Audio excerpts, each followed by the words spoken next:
आपके हमारी जो आंख में जहर है, किसी को देखते ही आपकी आंखें अंगारा उगलती हो, उस आंख का ऑपरेशन त्वरित करा लीजिए, तुरंत करा लीजिए। आंख में रहा हुआ जहर आपको उनको नजदीक नहीं बैठने देता, बैठने नहीं देता, और उस साधक अवस्था में वो बाधक है। साधु इकट्ठे नहीं बैठते और साधक भी इकट्ठे नहीं बैठते। साधक लोग हम अलग अलग अपनी ढपली बजाते हैं, लेकिन संत महात्मा जो संत हैं उनके जीवन में ऐसा भेदभाव नहीं। अगर आप में ये क्रिया नहीं है, आप में ये गुण नहीं है, तो संतों से उधार लीजिए और कृपा करके साथ बैठना सीखिए भाई। नहीं है तो संतों से उधार लीजिए और कृपा करके साथ बैठना सीखिए भाई। आंख का जहर तो निकाल देना पड़ेगा। ये आंख का जहर दृष्टि के साथ बंधा हुआ जो मन है, उस मन में ये आंख का जहर प्रवेश करेगा, और मन जब जहर वाला हो गया तो पूरा जीवन जहर का बन जाएगा। मन जो जहर वाला बन गया तो जीवन का नाश हो जाएगा। इसलिए आपकी दृष्टि में कम से कम जहर न आवे, इसके लिए आंख का ऑपरेशन अत्यंत आवश्यक, अत्यंत जरूरी है। संत का संग कीजिए। संत की और भी परिभाषा शास्त्र में दी गई है। साधु ईश्वर के पीछे दौड़ता है, लेकिन ईश्वर संत के पीछे दौड़ता है। साधु को ढूंढना पड़ता है ईश्वर को, कहाँ ईश्वर है, लेकिन संत को तो ईश्वर ढूंढते ढूंढते उसके पीछे पीछे दौड़ता है। जहाँ भक्त मेरे पग धरे, तहाँ धरूं मैं हाथ, पीछे पीछे मैं धरूं कभी नहीं छोड़ूं साथ। ऐसा संत जो आपके मेरे जीवन में कहीं प्रवेश करे तो वो संत आपको और हमको समझाएगा। ऐसा संत जो आपके मेरे जीवन में कहीं प्रवेश करे तो वो संत आपको और हमको समझाएगा। संसार के जितने भी आपको उनको दिखते हैं प्राणी पदार्थ सब नाशवान है। तुम्हारे अंदर में बैठा हुआ परमात्मा तत्व वही अविनाशी है। इस नश्वर शरीर में ईश्वर की प्राप्ति करो, ये संत बताएंगे। आपके अंदर में रहा हुआ परमात्मा वो आपका सच्चा सहायक है। संत सगा परमात्मा वो आपका सच्चा सहायक है। संत सगा के गुरु सगा और अंत सगा निज नाम, कह तुलसी सजीव को दीन छोड़ विश्राम। इस जीव को संत की शरणागति में, गुरु की शरणागति में या निज नाम की शरणागति में ही सहारा मिल सकता है, इसके अलावा नहीं। और संत जो मिले तो आपके जीवन में अद्भुत प्रकाश की प्राकट्यकरण की दशा पैदा करें।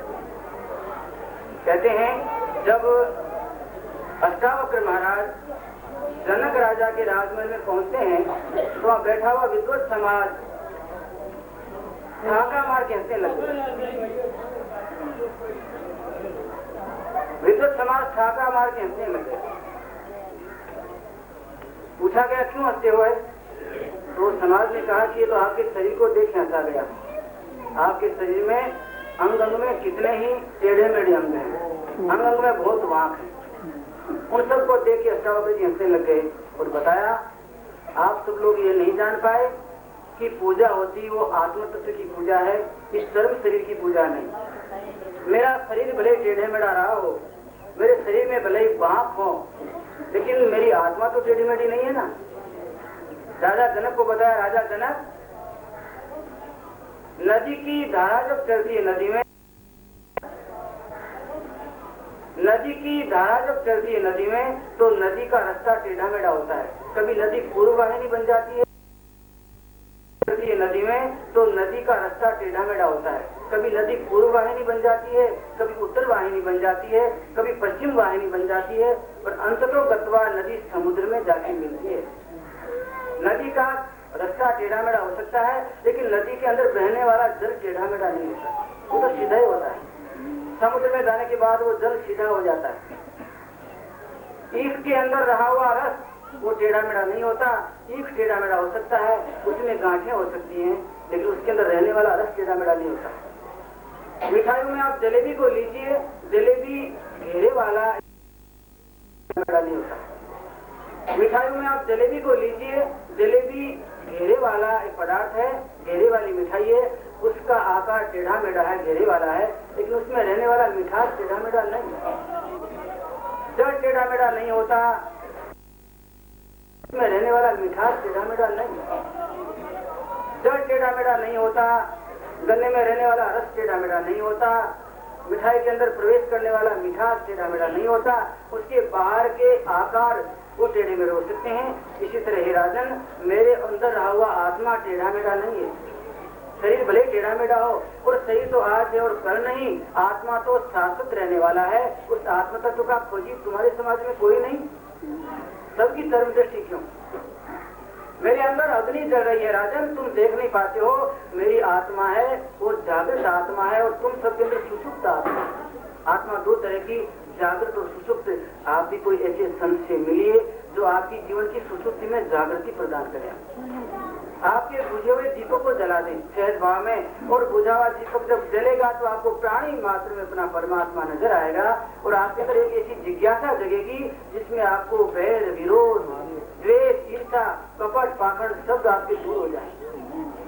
जब तक संत का संग नहीं करेंगे, संत के संग में अपनी आत्मा का परिमार्जन नहीं करेंगे, तब तक तो ईर्ष्या, द्वेष तो आपके अंदर भरने वाला, रहने वाला, जाने वाला नहीं।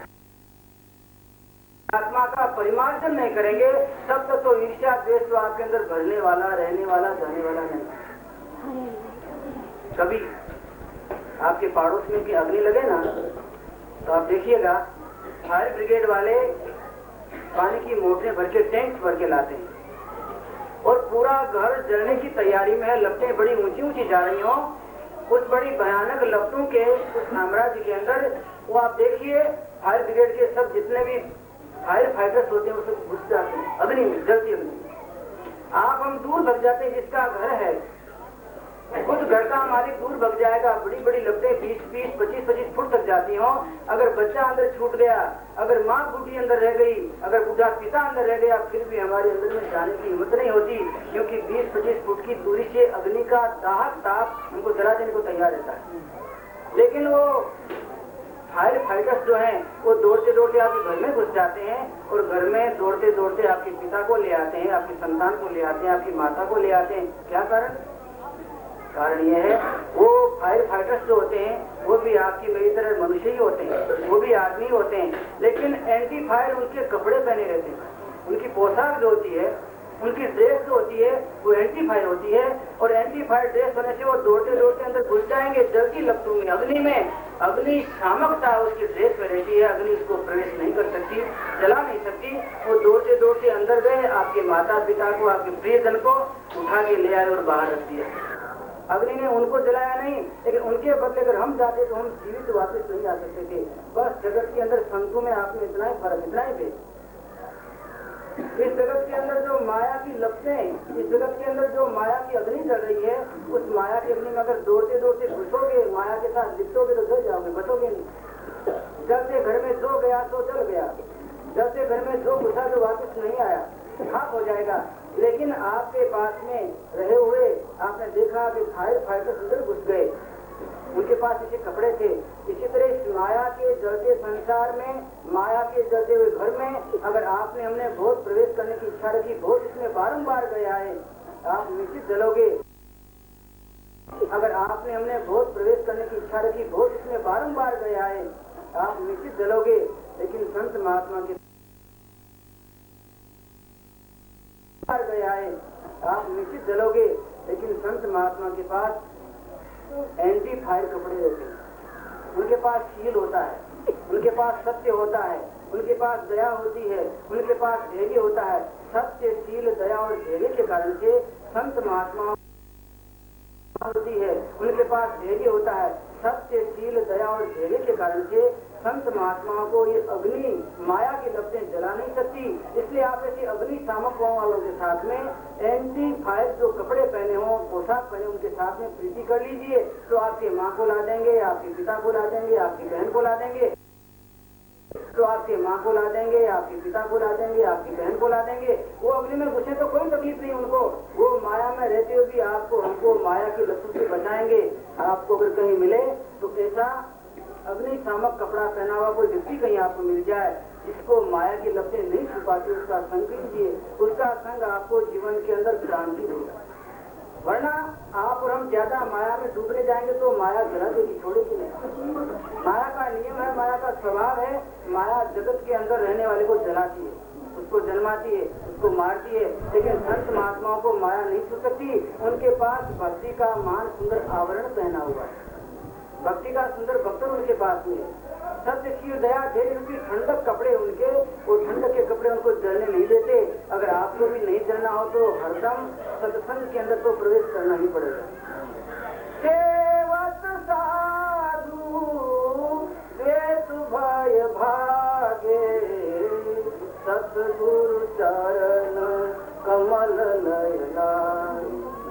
सतगुरु महाराज के चरण कमलों में जो लो आपकी लगेगी उसमें सत्य है।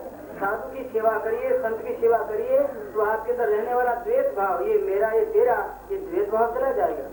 सेवत साधु द्वेष भय भागे, सतगुरु चरण कमल लव लागे। सतगुरु के द्वेष भय भागे, सतगुरु चरण कमल लव लागे। सतगुरु के चरण कमलों में जो लो लगेगी, आपकी लय लग जाएगी, उसके अंदर आपकी आराधना जगेगी, तो फिर जगत के द्वेष आपसे भग जाएंगे। उपासना का एक अंग है लो।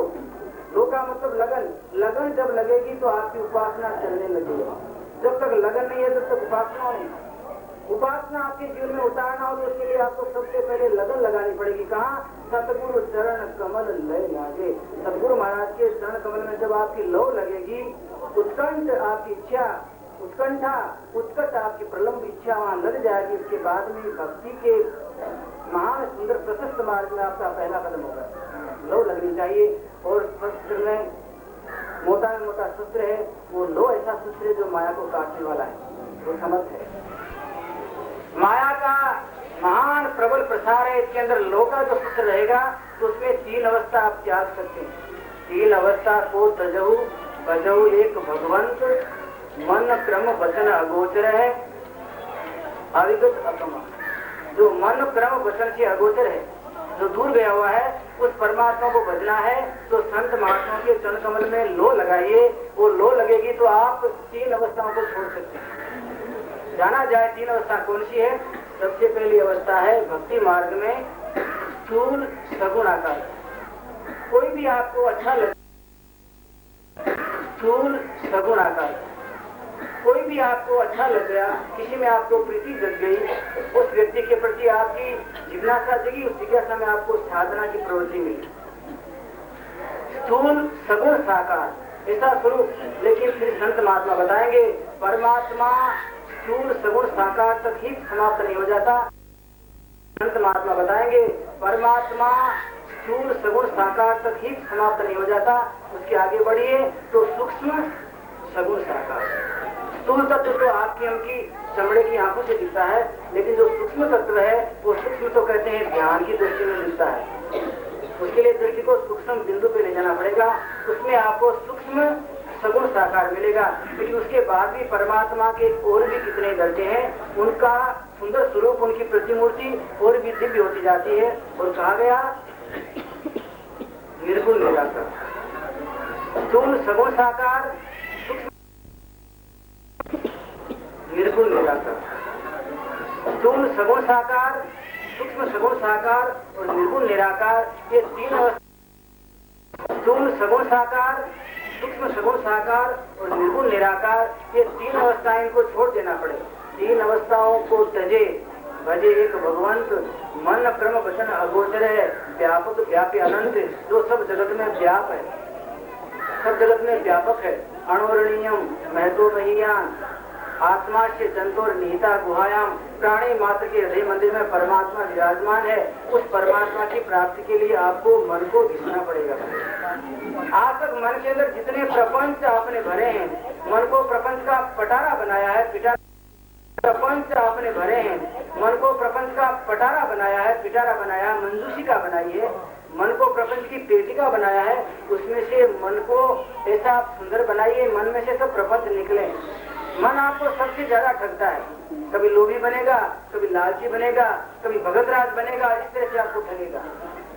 मन लोभी मन लालची, मन चंचल मन चोर, लालची मन चंचल मन चोर, मन के मते न चालिए, ये तो पलक पलक मन हो। पल पल में जो स्थिति बदलता हो, उस मन का क्या भरोसा। पल में कहता मैं वैरागी हूँ, पल में कहता मैं गृहस्थी हूँ।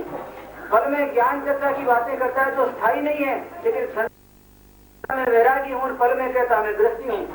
फल में ज्ञान चर्चा की बातें करता है तो स्थायी नहीं है, लेकिन संसार में ज्यादा निमग्न रहता है, ये मेरा है, ये मेरा है। संतों ने कहा इसमें तुम्हारा कुछ नहीं, हाथी घोड़े बैल सब छोड़ लिए जाएंगे, छुड़ा लिए जाएंगे और तुमको उठा के जंगल में कहीं फेंक दिया जाएगा। भूला लोग कहे घर में, कटाक्ष किया कबीर साहब ने कि जो कहता है मेरा घर है वो सबसे बड़ा भूला हुआ। भूला लोग कहे घर मेरा, जा घर में तू भूला डोले, जा घर में तू भूला डोले, सो घर नाही तेरा, भूला लोग कहे घर में। तुम फूले फूले घूमते हो, मैंने कितने सुंदर पर्दे लगवाए, कितने सुंदर टाइल्स में लगवाई, ये क्या फिनिशिंग करवाया, ये सब तुम्हारा छूट जाएगा भाई। हाथी घोड़ा बैल वाहना संग्रह कियो घने, बस्ती में से दियो खदेड़ा, जंगल कियो बसेरा, भूला लोग कहे घर मेरा, जा घर में तू भूला डोले, जा घर में तू भूला डोले, तो घर नाही तेरा, भूला लोग कहे। मिट्टी पत्थर का मकान हान का, प्रेम अंदर में प्रकट होगा तो प्राणी मात्र के लिए दया जगेगी आपके। इश्क मजहब है तो जाहिद, कुफ्र क्या ईमान क्या। अगर हमारे में इश्क है तो फिर हिंदू क्या मुसलमान क्या भेद मिट जाएगा। इश्क मजहब है तो जाहिद, कुफ्र क्या ईमान क्या, हो कहीं काबा की काशी फिर किसी से काम क्या। दिल में है काबा मेरे और इश्क है मेरी नमाज, चाहे जब कर लूं अदा इसमें सुबह क्या शाम क्या। परमात्मा घट में है, प्रेम स्वरूप है, उसको याद करिए, उसके लिए सुबह से हम क्या ढूंढना, प्रेम। परमात्मा घट में है, प्रेम स्वरूप है, उसको याद करिए, उसके लिए सुबह से हम क्या ढूंढना, प्रेम उड़ेल दीजिए भाई। जगत सब प्रेम का भूखा है, आप प्रेम को उड़ेल दीजिए। परमात्मा प्रेम स्वरूप है, तो ही मिलेगा, नहीं मिलेगा नहीं। आपके पंजाब के महात्मा गोविंद संगा दृष्टियां मेरी तरफ फिरने लग गई है। आपके पंजाब के महात्मा गोविंद संगा दृष्टियां मेरी तरफ फिरने लग गई है। जैसा आपको ज्यादा समय नहीं लेने वाला हूँ, जहाँ रहा होगा एक कुटिया बना ली, बड़ी कुटी में गांव से थोड़े दूर जहाँ उनकी जन्मभूमि रही होगी, साधना काल जहाँ रहा होगा, एक कुटिया बना ली, बड़ी कुटी रही होगी, साधना काल जहाँ रहा होगा, एक कुटिया बना ली, बड़ी कुटी में रहने लगे और जंगल के दुखी प्राणियों की सेवा करते थे और रात्रि भर बैठे बैठे ध्यान भजन में जीवन पूरा व्यतीत कर दिया। सब रात्रियों में जगे हैं वो। एक बार ध्यान में बैठे बैठे अखंड मंडलाकार स्वरूप दिव्य रूप में उनके ध्यान में आया। आवाज निकली, शेख फरीद। उनके ध्यान में आया, आवाज निकली, शेख फरीद, तुम्हारी साधना से और तुम्हारे परोपकार के कार्यों से बड़ा प्रसन्न हूँ, कल मैं तुमसे मिलने को आऊंगा। शेख फरीद जग गए और नाचने लग गए। ध्यान की अवस्था के अंदर ऐसा आभास हुआ, आवाज आई, तुम्हारे कार्य से बड़ा प्रसन्न हूँ। आपको किसी को आवाज आई हो तो धन्यवाद का पात्र मेरे को बताना, उसके शरण की धूलि मेरे को मस्तक पे लगानी। प्रेम के साथ अगर किसी ने सेवा की होगी तो अंतर में, सपने में, ध्यान अवस्था में उसको परमात्मा ने कुछ न कुछ जरूर कहा होगा। ऐसी प्रतिमूर्ति को देखने के लिए मेरी आंखें लाल आई। परमात्मा ने कहा तुमसे मिलने आऊंगा तो जरूर आएगा। बस इसी खुशी में शेख फरीद नाचने लग गए। और दूसरे दिन जब सवेरा हुआ तो शेख फरीद जंगल में से सुंदर सुंदर फल चयन करके ले आए। जगत का जगदीश मेरे घर में आएगा, कुटिया में, टूटी फूटी में, तो उसको मैं खिलाऊंगा क्या।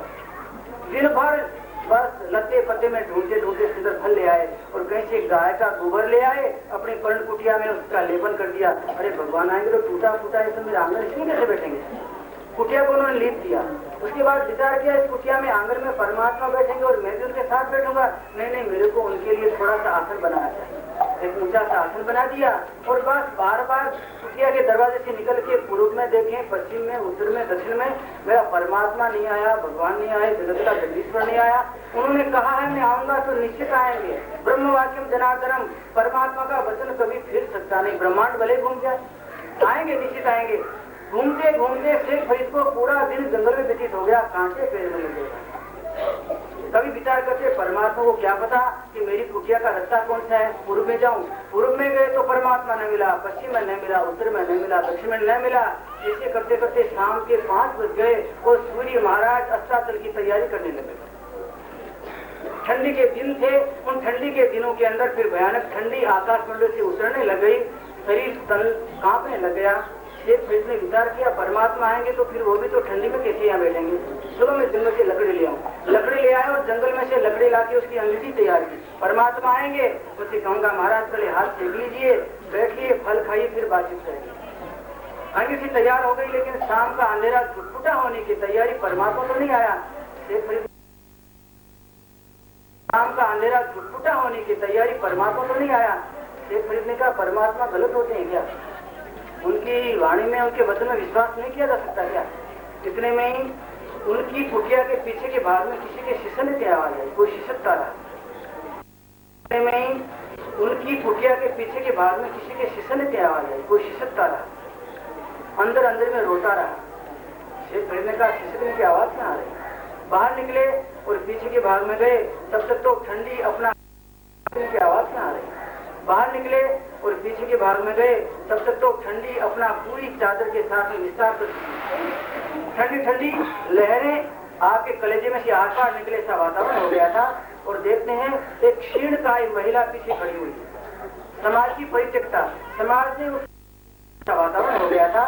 और देखते हैं एक क्षीणकाय महिला पीछे खड़ी हुई, समाज की परित्यक्ता, समाज ने उसको त्याग दिया, समाज ने उसको छोड़ दिया है, ये दुराचारणी है, ये पापाचारणी है, ऐसा करके समाज ने उस अबला को त्याग दिया। उस पर शंका कुशंका के हथियार उठे और जगत के प्राणी ने निर्णय किया इसका क्या करो। उस अबला ने जंगल में दौड़ते दौड़ते कहीं आश्रय स्थल देखा, एक पर्णकुटी है, उस पर्णकुटी का सहारा लेने के लिए उसके पीछे की दीवार के भाग में एक क्षीणकाय महिला, मात्र कंकाल तंत्र जिसमें हड्डी रही थी, वो पीछे खड़ी खड़ी रो रही थी। उसको